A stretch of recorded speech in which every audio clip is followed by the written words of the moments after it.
नमस्कार मित्रांनो, आपण या व्हिडिओमध्ये फायर अँड फायर एक्सटिंग्विशर हा चॅप्टर शिकणार आहोत। तर फायर लागते कशी, आग लागण्याची कारणं हे ऑक्सिजन, फ्यूल आणि हीट हे तीन आहेत। तर आपल्याला एक्झाममध्ये विचारले जातात की आग लागण्याचे ट्रायंगल काय दर्शवतो, तर आग कशी लागते किंवा कुठल्या कुठल्या घटकापासून लागते। तर आपण सांगता येतं, आपल्याला इमेजमध्ये तुम्हाला दिसत असेल की हा ट्रायंगल अशा पद्धतीने आहे आणि तो ट्रायंगल त्याच्यामध्ये फ्यूल, हीट आणि ऑक्सिजन हे इंडिकेट केले। हे जर तीन एकत्रित आलीत तर त्याची आग जनरेट होत असते। जर ह्यातला एकही घटक काढून घेतला तर आपल्याला आग विझवण्यास मदत होते। मग त्या कन्सेप्टला लक्षात घेऊन काही फायर एक्सटिंग्विशर तयार केले गेलेत। मग ते फायर एक्सटिंग्विशरला क्लास पद्धतीने डिवाइड केलेत, म्हणजे विभाजन केलेले आहेत। तर class A, class B, class C आणि क्लास डी। आता क्लास ए मध्ये कुठले फायर येतात, तर कुठल्या क्लास एचे जे एक्सटिंग्विशर आहे तर त्या एक्सटिंग्विशरच्या मदतीने आपण कुठल्या पद्धतीची आग विझवू शकतो हे सांगतो। एक लाकडाला लागलेली आग आणि पेपरला लागलेली आग जर विझवायचं असेल तर तुम्ही क्लास एचं सिलेंडर यूज करू शकता। क्लास बी मध्ये ऑइल आणि ग्रीस ह्या भागाला लागलेली आग विझवू शकता। क्लास सी मध्ये गॅसला लागलेल्या भागांना आग विझवू शकताय। क्लास डी मध्ये इलेक्ट्रिकल पार्टला लागलेली आग ही विझवू शकताय। आता हे जे काही सिलेंडर आहेत A B C D extinguisher cylinder आहेत, तर ते विशिष्ट पद्धतीने आग लागलेले असतात, त्यांनाच तेवढं वापरता येतं। तर यात नेमकं भरलेलं काय असतं ह्या सिलेंडरमध्ये ते आपण बघूया।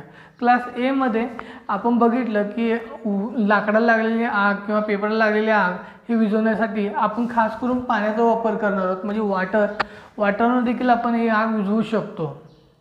तर त्या सिलेंडरमध्ये एक प्रेशराइज वॉटर तिथं फिल केलेलं असतं आणि त्या पाण्याचा किंवा त्या एक्सटिंग्विशरचा यूज करून आपण ती आग विझवू शकतो।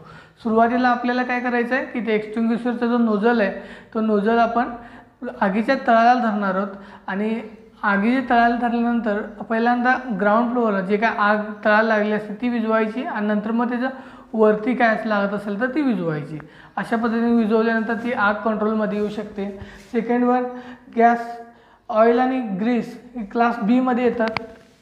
तरी फोम म्हणजे फेस पसरवल्यानंतर एखाद्या आगीवरती फेस पसरवल्यानंतर तिथं ऑक्सिजनचा कॉन्टॅक्ट बंद होतो आणि ऑटोमॅटिक ही आग कंट्रोलमध्ये येते।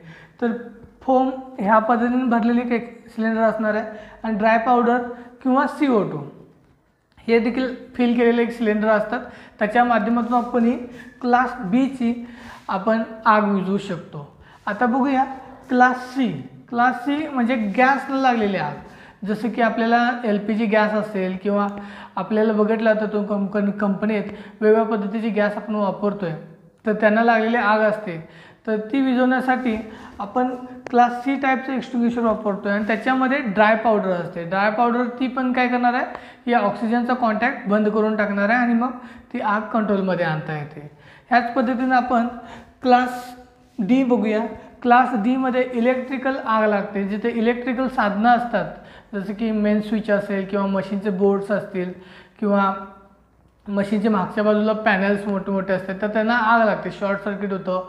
काही वेळेसला कोटिंग त्याचं निघलेलं असतं किंवा कोटिंग खराब झालेलं असतं, त्यावेळेसला ती आग लागते आणि मग ती आग विझवण्यासाठी आपण पाणी किंवा इतर कुठलं साधन न वापरता आपण ड्राय पावडर किंवा हेलॉन हे वापरायचं। हेलॉन म्हणजे एक असं रसायन आहे, त्याच्यामध्ये कार्बन टेट्राक्लोराईड आणि ब्रोमो टेट्राफ्लोरो हे त्याच्यामध्ये वापरलेलं असतं आणि हे विद्युत सुवाहक नसून विद्युत दुर्वाहक आहे। त्याच्यामुळं हेलॉन हा देखील तो वापरून आपण ही गॅस ही आपण क्लास डीचा जो फायर आहे किंवा इलेक्ट्रिकल साधनाला लागलेली आग ही आपण कंट्रोल करू शकतो।